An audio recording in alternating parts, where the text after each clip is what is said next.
All right, folks, good morning. As you can see, we have activated the Emergency Operations Center. We understand there is extreme cold weather, and so we've taken every precaution to ensure that we are ready. So we have taken steps already when it comes to certainly ensuring that folks have a warm set place to be if need be, and then we're going to also describe some of the safety precautions that we've put in place already, especially when it comes to the state of our roads. A lot of collaboration, a lot of hard work has already gotten us to this point to ensure that we are ready for what may be needed.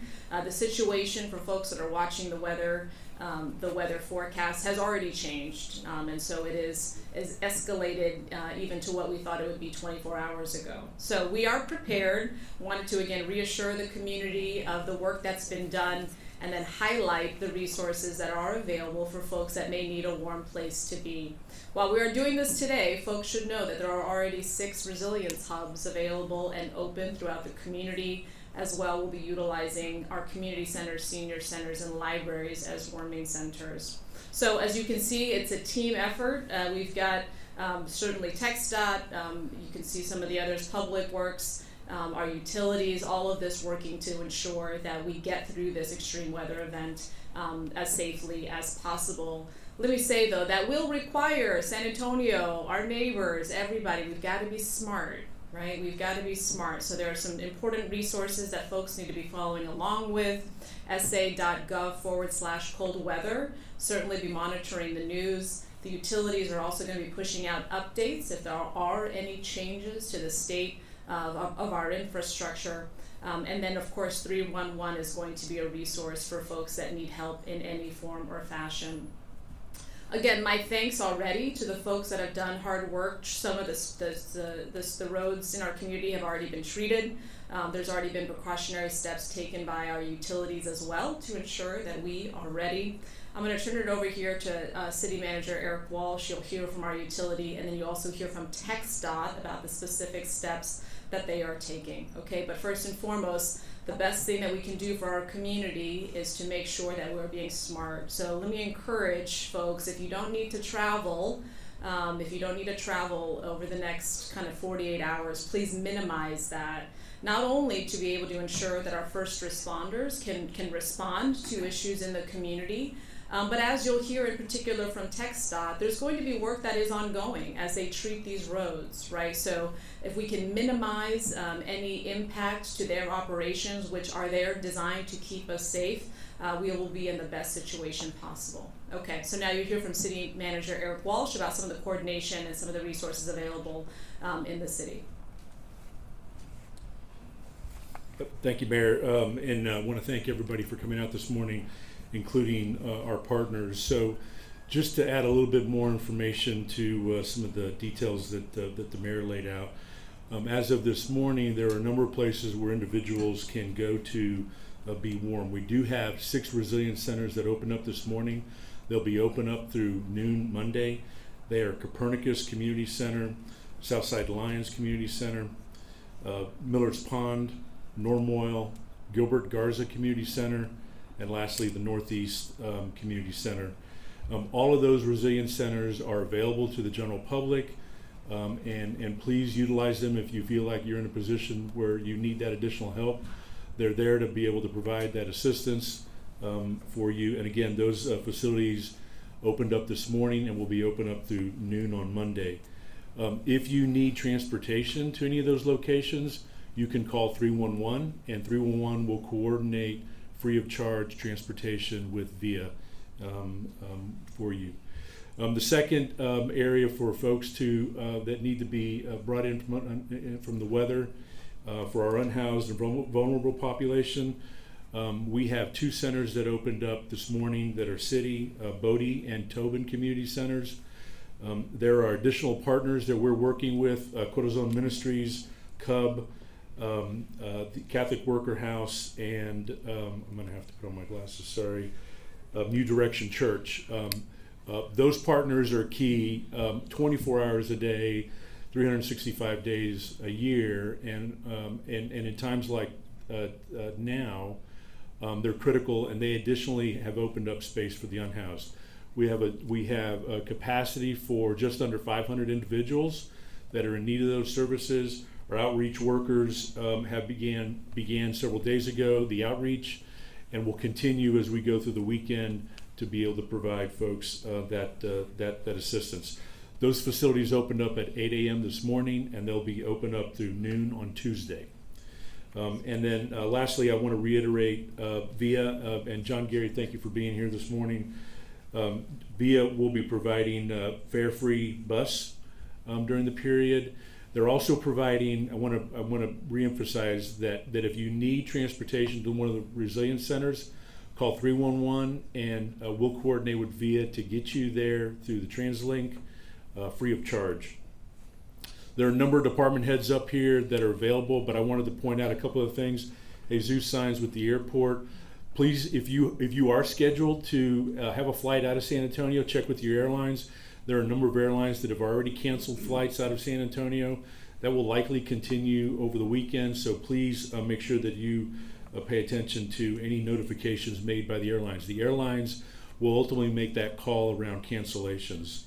The San Antonio Police Department and San Antonio Fire Department are fully staffed and prepared, and will be coordinating with TxDOT. As TxDOT, you'll hear from Charles here in a second, will be continuing to monitor the freeway system and the overpasses, and we're closely coordinating with them so that if we have any sort of ice in those areas, then that part of the highway obviously will be closed, and we are on standby.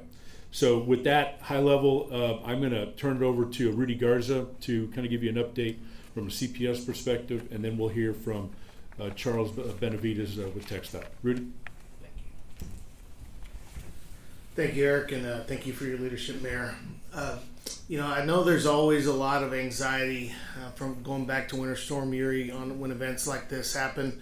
Let me just reiterate to our community, CPS Energy is prepared. We've been working all week to make sure we understand what the forecast looks like. Looks like tonight 6 o'clock till tomorrow 9 a.m. ish is kind of the period where we're paying attention to the potential for ice accumulation.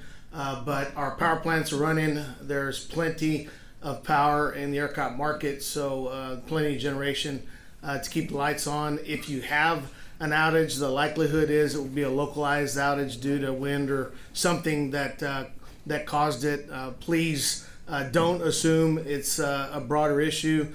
If there's an issue on the ERCOT system, we will be clear in our communication about that, but we are not expecting anything other than a little bit of cold, and we're prepared to do our jobs. Our linemen coming over here, our linemen are out in the street right now, reacting to the things that are happening in our system. If you have any issues, if you have any issues with CPS Energy that you need to call in on, I would encourage you 210-353-2222. Our energy advisors will be taking calls throughout the weekend. I would also encourage anyone who's a gas customer. Generally, most people aren't paying attention to their gas service, but in periods like this, gas usage goes up and you might smell gas in and around your home. If you smell gas either inside your home or outside your home, please call our number, again, 210-353-2222, and we will send a gas troubleman out to check you out and make sure you're safe. So we appreciate all our customers' support during times like this. We're ready to do our jobs over the next few days, and if our linemen and our crews are in your neighborhood, please let them do their jobs, and we'll get you back on if you're having a problem. So thank you, and we'll get through the next 3 days well. So I'm expecting good performance out of CPS Energy over the next few days. Thank you. Charles? Thank you, Eric. Thank you, Mayor, again for your leadership. So good morning, and thank you everyone for being here. As we continue into the weekend with the potential for winter weather and icy conditions, TxDOT is prepared and actively responding. We prepare for this every year, so we review staff, we check equipment, we ensure that we have all the materials needed to keep our roadways as safe as possible. So right now, more than 300 crew members in the San Antonio district are working around the clock to pre-treat roads and monitor conditions.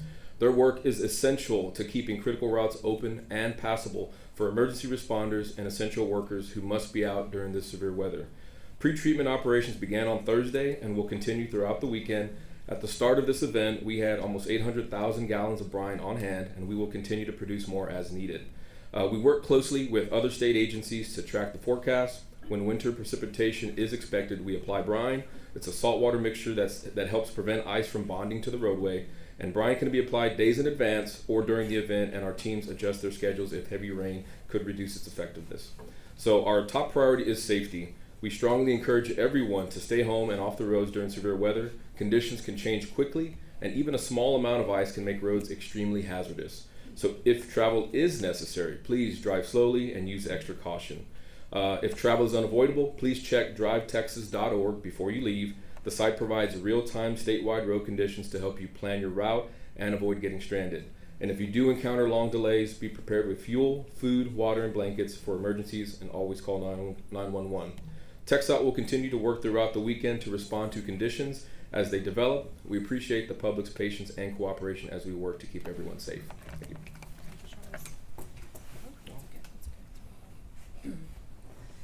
So as you've heard, there's been a lot of work already that has gone in. There we go. As you've heard, there's been a lot of work already that has gone in to make sure that we are prepared, from the roads to the utilities, to certainly all the cross-collaboration across the department to ensure our unhoused, to our furry friends, and of course to our neighbors have the resources. Again, so those 6 resilience hubs, those are already open at 6 this morning. And to clarify, the Fare Free that Eric mentioned, that is on via if you are going to a resilience hub or to one of the centers, right? Just to clarify, that is who the Fare Free applies to. So those resilience hubs, though, again, if you go, please make sure you've got your supplies, you've got your clothes, you've got your medicine in particular, right? And those 6 hubs, Miller's Pond, Norm Oil, Gilbert Garza, Northeast, as well as the there's the 2 at the Copernicus as well, Norm Oil, right? Okay, so those are the 6 sites throughout the city. But folks, please go to sa.gov/cold weather, where there'll be more information about all the sites that are available. My thanks again to the firefighters, to the EMS, to the police officers that have worked already hard in preparation for this, as well as the work that they will do. But again, our job, San Antonio, is to minimize anything that gets in the way of them responding to things or continuing to ensure that we're at a level of preparedness for this. If there are any questions, happy to take those. Please. Quick question, perhaps for Jesus. Just at the airport, Yep. We've seen the freeze coming a little earlier than expected. What kind of prep is going on for the runways and so on with regards to ice? Yeah, thank you, Mayor. Thank you, Eric. Good morning. We put an emergency operation plan into effect, so that plan has already been effectuated. We pre-treat all of our airfield and all of the roadways coming in and out of the airport complex. So we're going to remain open 24/7, 365, as we always do. We can't encourage people enough to please stay in contact with your preferred carrier to ensure that you're looking at the number of cancellations and delays that are happening. So we also encourage people to arrive early, as early as possible. We normally say an hour to an hour and a half. We know that we do a really good job of moving people through the TSA checkpoints, but this is a good period to arrive 2 to 2.5 hours early for domestic flights to ensure you have the right information. Thank you.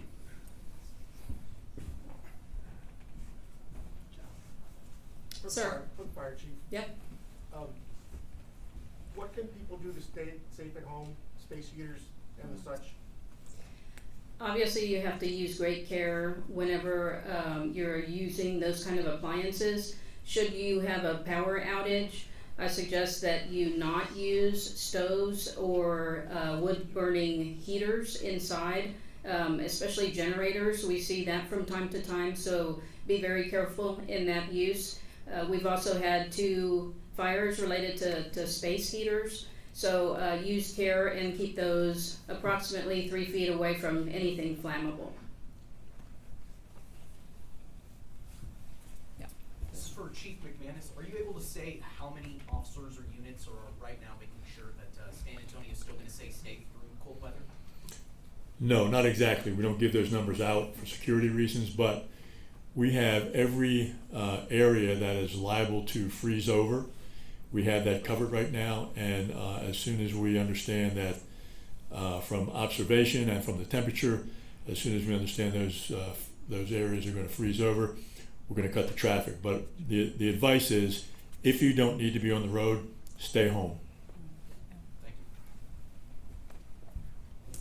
Let me reiterate, the 311 is going to be a really important resource, especially when it comes to coordinating travel for those that may need it. 311 is from 7 to 11 p.m. After 11 p.m., folks will have to utilize the non-emergency SAPD number. And just because I want to make sure there's full clarity on the 6 resilience center, my apologies earlier for stumbling on that. The 6 centers are Copernicus Community Center, Southside Lions Senior Center, Miller's Pond Community Center, Normoyle Community Center, Gilbert Garza Community Center, and the Northeast Community Center. Okay. Just because we are, let's just say, living in a different time, right, based on the session that we had on Thursday. If folks need to come to a resilience hub or if they need to come to a warming center, they just show up. Okay, they just show up, and we take care of our neighbors. Okay. Any further questions? Are pets allowed at the resilience? Pets are allowed. Thank you for asking that. Pets are allowed at the Resilience Center. They are also allowed at the Warming Center. I think we also do have several dozen still dog homes available, dog houses. Very grammatically incorrect, but dog houses available for folks if they need that. So please call 311. Let me also thank our community for stepping up. John Gary and the ACS team, they put out a call just because, as you know, our shelters are pretty close to capacity. So several animals that needed a home during this period, and our community stepped up and took those folks in, those dogs in. Folks in my house, but and took those dogs in. So thank you for doing that. And again, if you need additional, the dog houses, those are still available. And ACS team, they are doing that street monitoring. So please, once it gets to a certain temperature, make sure that our furry friends are inside. Okay, hearing no further questions. 311 is the resource. sa.gov/cold weather is going to be your resource for all key updates. Follow along on all the city's social media, and please stay safe, stay warm. Thank you.